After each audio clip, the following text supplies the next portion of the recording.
මුලින්ම හදපු නයිමිරිස් ගස් ටිකක් තියෙනවා අපේ සාමාන්‍යයෙන් ගස් 50ක් විතර වගේ.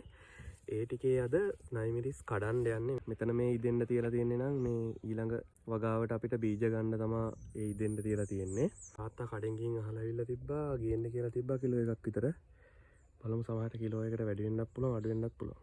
සාමාන්‍යයෙන් මේවා කරල් කඩද්දි මේ මිරිකපුවාම හයියට අහු වෙන ඒවා කරල් විතරයි කඩන්නේ. මේවා හැම මැලයි. මේ වගේ කරල් විතරයි අපි කඩන්නේ.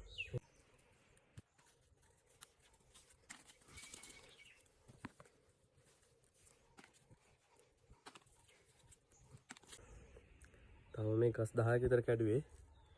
දැන් මට හිතෙනවා මෙතන අපේ ගෙවල් ළඟ කඩේකින් තමයි කිලෝ එකක් කියලා තියෙන්නේ. මෙතන කිලෝ එකකට වැඩිය තියෙන්නේ. ඒකින්ද මීට වඩා කඩලා රිස්ක් එකක් ගන්න බෑ. ඉතින් ඒකින්ද මම කරන්න හදන්නේ මේකෙන් තව සාම්පල් ටිකක් අරන් ගිහිල්ලා අපේ තව කඩවල් දෙක තුනක් තියෙනවා එළවලු කඩයක් එහෙම.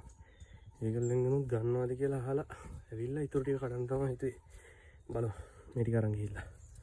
මං ගිහිල්ලා වෙන කඩේකින් අහන් ආවා. ඒගොල්ලෝ 900 ගානේ ගන්නම් කිව්වා. තියෙන තරමක් ගේන්න කිව්වා. දැන් අර කඩේට නැතුව මේ කඩේට දෙනවා. මොකද අරකේ තාත්තර 600ක් හරි 800ක් හරි කියලා තිබ්බේ. මේ කඩේට ගිහින් දානවා බලමු. යන්න ගමන්.